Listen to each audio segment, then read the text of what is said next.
welcome to, I think this, I'm not sure how many of these we've done. Warren and Will's Wild Wine Reviews. I'm Warren. I've got about 2,000, just over 2,000 reviews on Vivino. So I've had about 2,000 wines in the last 7 years.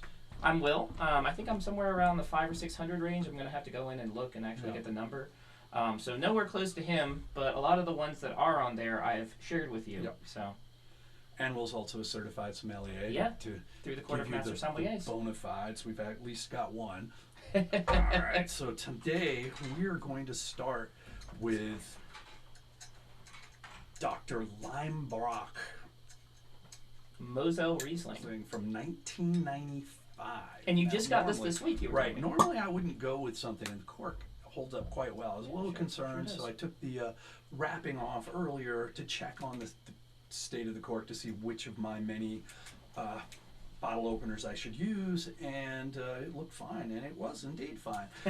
We wouldn't be doing this one as old. Well, we might, but it's old. But I was able to just buy this recently, so I believe it's out there for people to get if you want to drink along with us. Yeah. Will, would you do the honors? Absolutely. Of turning that over. Maybe we should put Spacey McSpace Face. That's what it's named, because nobody's given us a name right on top of it. On top of it. There you go. There we go. Yes. Actually, somebody will name it sooner or later. Oh well. All right. So without much further ado, we'll take a sip of this, and then I'll give you the information that I normally give. And I think it's really neat, by the way, that you found this just recently, because it does go to show that you know, if your local wine shop has the ability to get stuff like this. Warren doesn't just have old bottles of wine lying around. Right. I mean, some of them do, he do. But this one I didn't. But he also just finds them. That's how he acquires them in the first place. Smell that. Lots of diesel. Oh, yeah. Surprisingly... Oh, yeah, there we go. Now it's showing up. I mean, it's 27 It's buried in there, yep. Yeah, we talked about that with the... oh, wow. That's really good. Was it the Maxford Richter or John Joseph Prune? It was John Joseph Prune that we did. Oh, yeah, tons of diesel on this one. But underneath it, kind of like this dried apple, sort of cidery. It reminds me of that 1975. Yep. Yeah, old Rieslings, just beyond the petroleum processing aroma, often have this really cool, dried yellow apple. It's a great wine for this time of year. Honestly, it's a very autumnal. It's quite chilly tonight. Mm-hmm. Yes. It's a very autumnal kind of wine. We've got comments that we can't read from this distance. Oh man! All right, let me give you some information on this. So again, this is Dr. Limebrock. That's Limebrock. It's Vivino ratings. It gets 4.7 Vivino ratings, but that's for all vintages. They don't give a number of reviews, and that's just what they have is 4.7 across however many years. And these guys have been around, but Vivino hasn't been around as long as they have. Right. The average price of the bottle is $49. I paid probably right in that range. Now they're based in Germany's Moselle Valley. Weingut, it's Weingut. Weingut Dr. Limebrock has mostly been led by the females of the family since 1893. Currently administered by Ulrich Limebrock, the family's youngest daughter. It was originally founded in 1750 and has always been family owned. That's fantastic. Now I believe that in 1893 this family bought it from another family, but it's always been in family. The vineyard has about 22 acres. They grow 3 varietals: Riesling, Weiser Burgunder, Weiser Burgunder, and Kerner. But they just planted Sauvignon Blanc. Okay. And you can visit the winery by appointment. It looks like it's very well appointed. Sweet. And yeah, something I'd love to do someday. Just out of curiosity, I believe, I could be wrong, but I believe Weiser Burgunder is Chardonnay. Because it'd be the white Burgundy grape to the Germans. So. All right, these guys do a kick-ass Riesling. It is remarkably dry. I mean, not dry. Yeah. It's less sweet than I thought it would be. Yeah, it is. Well, I mean, this is an Alsatian, right? Yeah, but it tastes more like, I wouldn't say Cabernet, but... And the alcohol is only 8%, so the thing is, there could be a couple of things at work here. The acidity could be ridiculously high. It is high. It could have been on the lower end of the Alsace sugar, because there's a range. You can harvest it at like the lowest or the highest. And the longer you wait to open the bottle, the less sweet you're going to be dealing with. So some of that is the 27 years in the bottle. Absolutely. But I'm thinking back to the John Joseph Prune that we had. I mean, that was Alsace, roughly around 8%. Yeah. And its perceptible sweetness was way more than this. That being said, it was also a 2008, something like that. I love the golden color. Oh my of this gosh, one yes, it's instead like of dried just leaves. Yellow. Yeah, it's just it's autumnal, as you said. It's just beautiful. It's Yeah, just this is autumn in a bottle right here, as far as I'm concerned.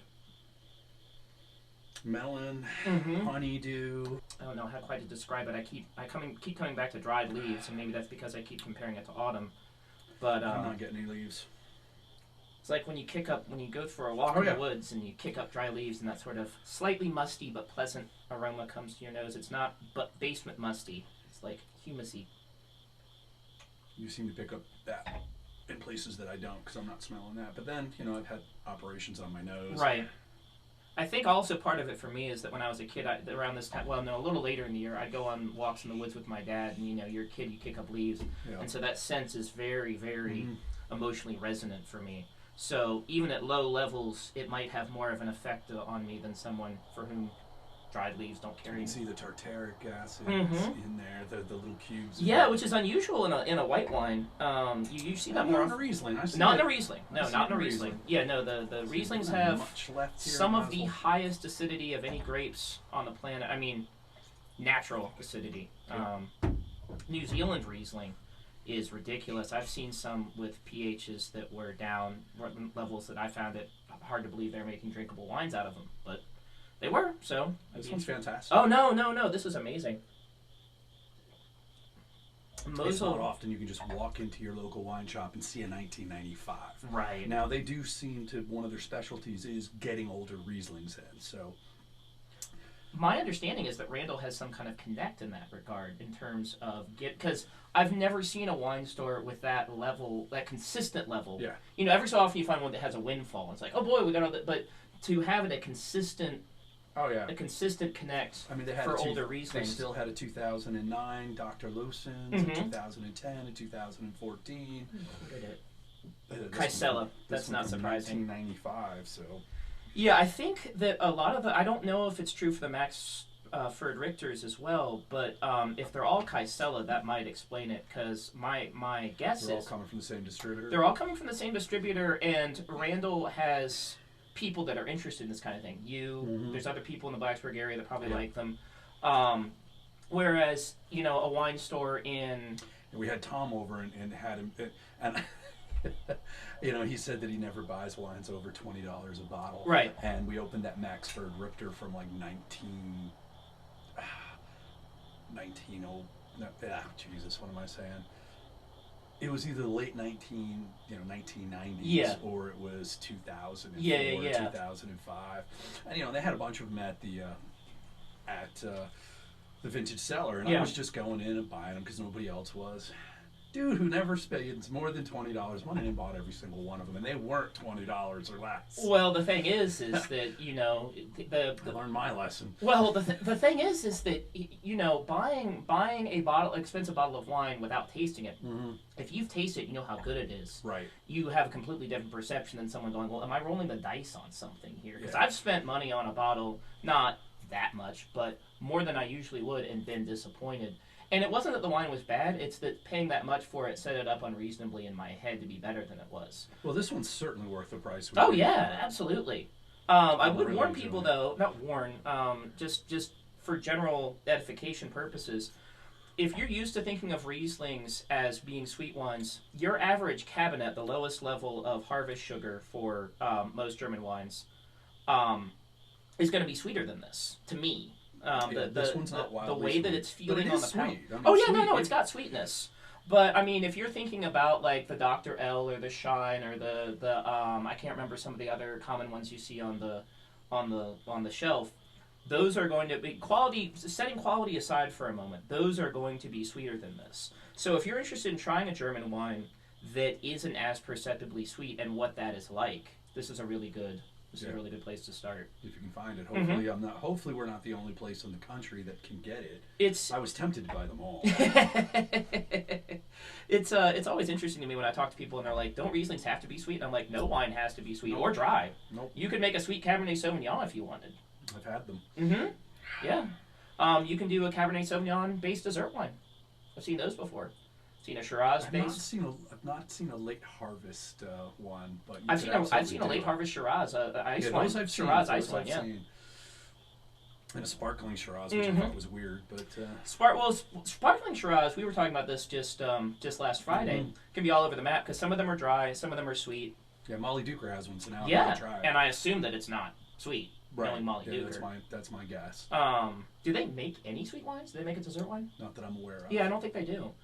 I was going to say, if they made a sweet wine, I assume that they would make like a dessert They've wine. suddenly got 5 or 6 wines I've never heard of. Yeah. When I was going to do a blog on them, and then I looked at it, and I was just like, what are all these wines? I mean, they weren't there last week, and now they are, but I can't get my hands on them. They're not showing up in America. It makes you wonder if they've been acquiring property and or acquiring other acreages of grapes and have been introducing their particular irrigation system. I know that Sarah took over. You know, she and her husband divorced, and she took over a couple of years ago. They were both winemakers. Yes. And I think that, that's the increase in quality we were mentioning is really directly when she took over. Well, and also, I mean, the all the personal issues aside, when two people are running things, there's bound to be some compromises and some meeting in the middle. When one person is running the show, there's probably going to be more consistency of vision, shall we say? Yeah. Regardless of whether or not the consumers agree with that vision, there's going to be more of a unified front because that person is now getting to make the command and control decisions for the stylistic purposes. I really wish I could see what these folks are saying. At some point, we will figure out all the vagaries of this.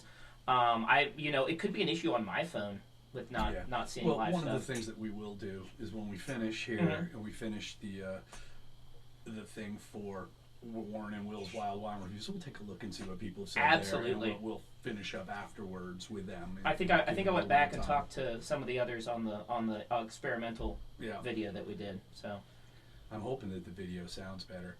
Let us know how this one sounds, because we went and got a professional microphone to try and enhance the quality, because the sound was horrible last time. I didn't want to even, once I saw it, I took it down. I just didn't think it was professional enough for people to see it. It's funny about those phone microphones. When I first started recording songs into a phone back in 2017, up close the sound quality was pretty good. If I got far away from the mic, it wasn't very good at all. Right. And now I don't know what they're doing, but I took a video of Seth Custer playing at the brewery, and I was probably a good, I'm going to guess 15, 20 feet away from him. And the sound quality is pretty darn good. I mean, it's obviously on a phone, but for being on a phone, I mean, the sound quality is better than any camcorder I ever had in the 2000s, and those had microphones designed for picking up ambient sound.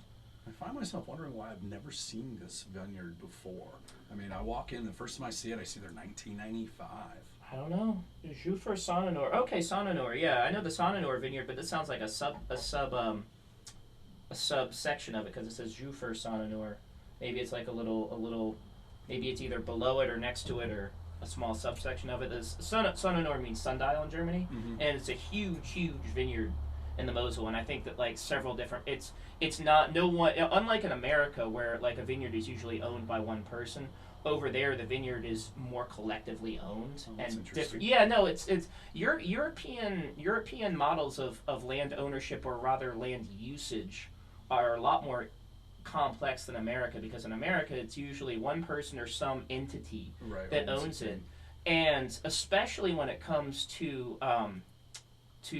land that produces food and farmland, ownership becomes tricky because Europe was feudal for so long that it was not really owned by it was owned by a person while that person was alive, but it belonged to an estate. Right. No, I understand all that. Yeah, no, it makes researching land usage in Europe really fascinating. Since this is only a half bottle, we don't have a lot to drink. Yeah. And I'm just looking at how pretty the reflection on the crystals. Yeah. No, I've never seen a white wine with this many tartrate crystals before. That's pretty. It looks like salt or even little pieces of diamonds in the glass. Yeah, little diamonds. It's very pretty. You don't really want to drink those because they get into your mouth and they're just gritty. Yeah, they won't hurt you. They don't taste like anything, but it feels like coffee grounds. Right, exactly, and that's not exactly the comfortable experience I want with my wine. It's I've been looking forward to this one all day because I've never had it before. So here's another wine that neither Will nor I have had. Yeah. Yeah, no, I mean, that's the thing, is that we run across things all the time. Like you said, you've never run across this brand before. And if anybody should have run across this, it should have been you. Yeah. but I saw it. I saw the year, and I was like, okay, give me 2 of those.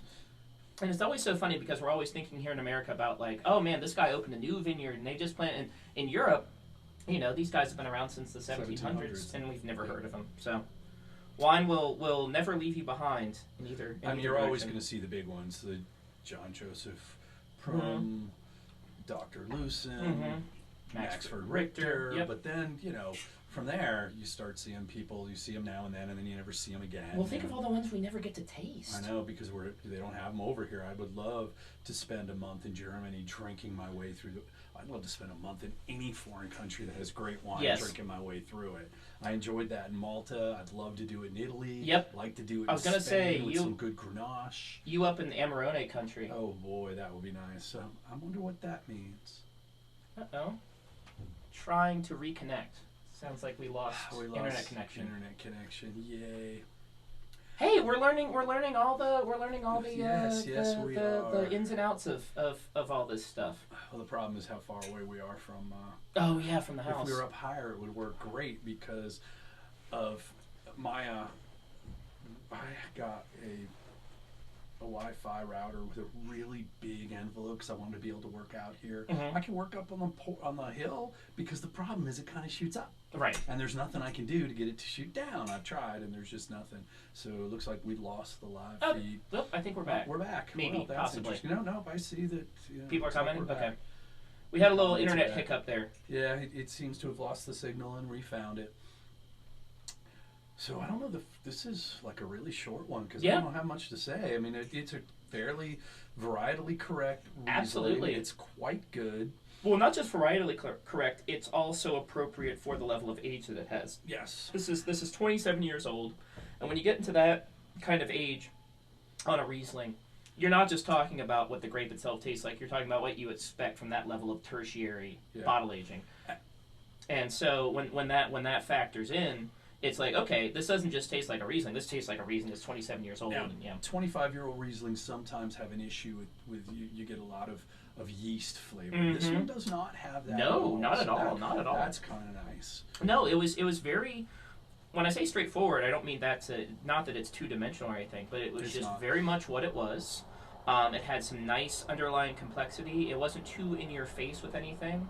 And the diesel that was there, if you're put off blew right off. It was not, you couldn't taste any diesel. Honestly, if you're not a fan of diesel and aged Rieslings, you could probably just decant or aerate the heck out of this and never even notice it. Yeah, because once we swirled it, the diesel went away. Now, I like the diesel. I don't even mind if I can taste the diesel because I'm somebody who enjoys that. Some people get turned off by it. But, lots of people don't like it. Angela hates it. So, right. I don't know if I've got one more bottle of this.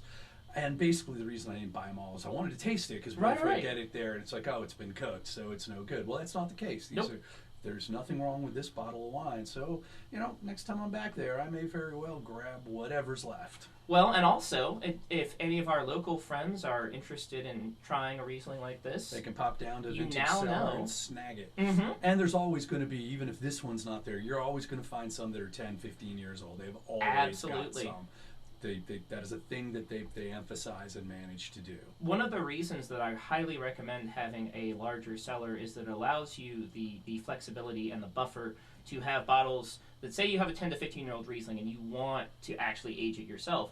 Well, if you don't have many bottles in your cellar, that bottle's going to be tempting. Exactly. Yeah. But if you've got, a couple of cases, eventually, I'm not saying you'll forget about it, but you will pull it out and be like, oh, that's right, I do have this here. Yeah. Happens with my dad all the time when we go through his cellar. Well, I've got mine electronically as well, so I go through that fairly often because I'm thinking about what am I going to do next, what is the next wine we're going to review, and I'm trying to look at it and go, okay, we've done a lot of cabs, so I don't know if I want to do a cab, although the next wine we're doing is a cab from Washington State and Walla Walla, a city that we keep returning to. I think that our followers are going to figure out pretty quickly that you have a big love affair with Cab, and it's not going to bother them because Cab is a popular grape varietal. Napa Cabs have been a staple of the American marketplace. And Washington is starting to make serious inroads into that. Absolutely. Which good stuff. Which is why we kicked off our channel with a Washington Cab. Yep. The thing is that the by and large, and this is making a very sweeping generalization, the American wine market is heavily geared towards I don't want to say just cab, but cabs, zins, The bigger heavier one, red the big wines. reds, the big reds. Absolutely. And that's a very sweeping generalization. I'm not saying everyone is into those, and I'm not saying that it's America's favorite. But if you look at what gets a lot of press, for better or for worse, if you look at Wine Spectator, wine.com, Yeah. Robert Parker, stuff like that, you see a lot of emphasis on either Bordeaux's or on Napa cabs, things like that. But we're not playing to a market. We're playing partially to Warren's palate. Yeah, and I'm doing a lousy job of it this week. I'm trying to do some different stuff, and we will do some different stuff. But this week, it's been a couple of weeks since Will and I have done one of these because of just life. And so we're doing two of them tonight, and I just went with two comfort wines. Well, I mean, I didn't know if this was this falls into a category of comfort wine for me, which is the old Rieslings. Absolutely. And very seldom have I got. I mean, I once got a '69 Riesling. I don't remember who it was. Really? At Vintage Cellar? Yeah, at Vintage Cellar. Okay. In fact, Randall had seen it at an auction, and he just bought it. Right. And he's like, "Hey, I got you a bottle of wine." And Nice. He's like, I remember I walked in with Angela, and he's like, "All right, it's $160." So I paid him $160. She's like, "What are you doing?" I'm like, "Paying him $160 for a bottle of wine." She's like, but you didn't even ask for it. I'm like, "I know, and if I don't pay for it, he'll never get me another one." Exactly. So I'm buying this bottle of wine from him because I wanted to keep doing that. Mm-hmm. But that one was when I drank it, I could tell that it used to be spectacular. Oh yeah. It was okay, but you don't really want to pay $160 for but a at the bottle same of okay time, wine, which is what I did. When were you ever going to see a 1969 Riesling? Right, I've had a Riesling that was older than my wife. Yep. So. Well, and it's one of those things where and really only 4 years older, 4 years younger than me. We talked about Tom, and he had a great way of putting it. He said sometimes when you have a bottle of wine, you realize it's a grande dame that's over the hill. She's a great lady, but you respect where she came from and what she represents. What she once was. And I thought that was a great way of putting it because you don't ever want to speak back. It's like if you tasted a piece of history. If you had a 1969 Riesling, that might be the last one out. It probably isn't, but it's one of the very few that are out there. The 1895 port that I had was lousy, but it was 1895. I had to try it. And this is where art meets science, because in the interest of art, you have to appreciate it. In the interest of science, you gotta try it. Yeah. You gotta put it under the microscope, even if you don't like what you see, or even if it doesn't rock your world. Who else can say they had an 1895 porter, 1969 Riesling? Lots of people, but none of them around here. No, and very few of them still living. Yeah. No, that's what I tell people is like it's wine isn't necessarily about enjoying every bottle you drink. It's about being into the larger experience. Yeah, and being along for the ride. Looking for always. Absolutely. The larger experience. Sometimes it rains when you're at the beach. Yeah. I like walking in the rain at the beach. Yeah, sure. As long as it's not a cold rain and the wind isn't whipping in my face. Don't really want to walk along the beach in Iceland, but I do like it in North Carolina or South Carolina. Maybe for like the summer solstice in Iceland, maybe. I'm feeling like this one's over. Shall we go ahead and wrap up? I want to thank you very much. Thank you for joining us for another Warren and Will's Wild Wine Review, and we're out. Yeah. All right. Take care. Cheers.